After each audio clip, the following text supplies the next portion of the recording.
बिस्मिल्लाहिर्रहमानिर्रहीम। अस्सलाम वालेकुम। हम दी एजुकेटर्स बारादरी कैंपस गुजरात के कमरा जमात तरजाई दोम में हैं। मैं आपकी मौलमा रेहाना याकूब।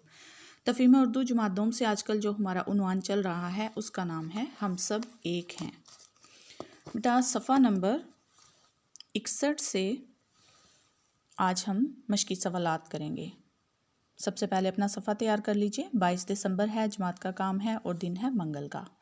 उसके बाद सवाल नंबर 9 है, दुरुस्त इमला पर दायरा लगाएं। इसमें दो जो लफ्ज़ हैं वो गलत हैं और एक लफ्ज़ दुरुस्त है। इसमें सबसे पहला लफ्ज़ है नक्शा। नक्शा किसी भी चीज़ का नक्शा बनाना या होना।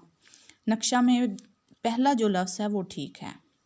उसके बाद बेहतरीन, बहुत उम्दा या बहुत आला। इसमें पहले दो लफ्ज़ जो हैं वो गलत हैं और तीसरे नंबर वाला दुरुस्त है। वसूल, वसूल करना, किसी चीज़ का पा लेना। पहला और आखिरी लफ्ज़ गलत है, दरमियान वाला दुरुस्त है।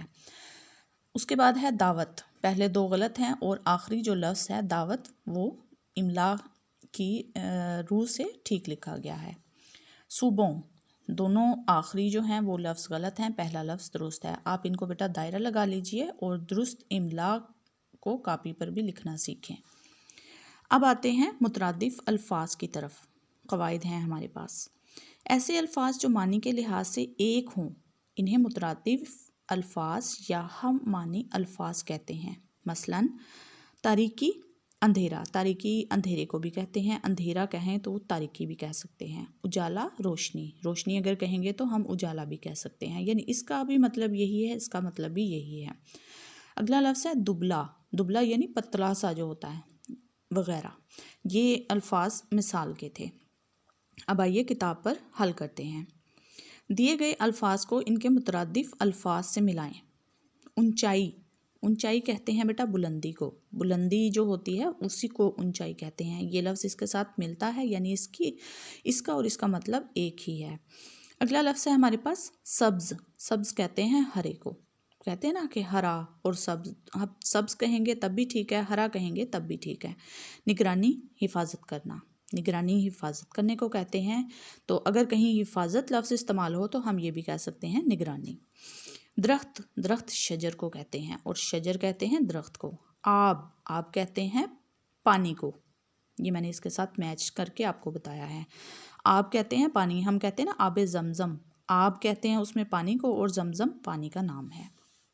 जी बेटा, अब आइए सफ़ा नंबर 62 की तरफ। सफ़ा नंबर 62 में देखिए, सबसे पहले आप उसी तरह अपना सफ़ा तैयार करेंगे। उसके बाद आप ये जो लफ्ज़ और लाइनें हैं आपके लिए जुमले लिखे गए हैं इनको आपने खुशखत करके नीचे लिखना है।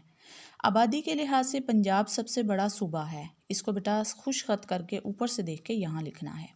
उसके बाद नीचे वाली लाइन की तरफ आ जाइए। रकबे के लिहाज से बलूचिस्तान सबसे बड़ा सूबा है। इसको भी आपने 4 लाइनों पर लिखना है और बिल्कुल ऊपर से देखकर खुशखत कहते हैं साफ़ सुथरा लिखने को और बिल्कुल साफ़ सुथरे अल्फाज लिखने को। खुशखती के बाद आप दिमाग लड़ाएं।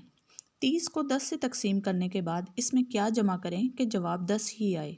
ये तो सोचने वाला सवाल है और जवाब इसका आता है, लेकिन आप सोचिए और यहाँ पर इसका जवाब लिखिए। सरगर्मी आपके पास है। पाकिस्तान के मुख्तलिफ सूबों के अहम मकामात की तस्वीर अपनी कापी में चस्पा करें।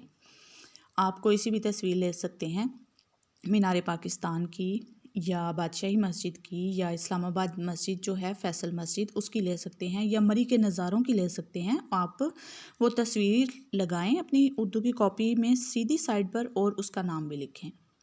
बेटा आज का जो आपका जमात का काम है वो ये है। अब आते हैं अपने जायज़े की तरफ और जायज़ा हमारा है सवाल नंबर 4। दिए गए अल्फाज के हरूफ अलग करने हैं और उसके बाद है सवाल नंबर 5, कालम अलिफ को कालम बे से मिलाना है। बेटा ये 5 नंबर का जायज़ा है और इसमें 1 नंबर लिखाई का है। ममा आपको ये जायज़ा खुद करवाएंगी और कॉपी की बैक साइड पे, उर्दू कॉपी की बैक साइड पे। आज का बस आपका इतना ही काम है। अब अपनी टीचर रेहाना याकूब को इजाज़त दीजिए। इंशाल्लाह आपसे फिर बात होगी। अल्लाह हाफिज़।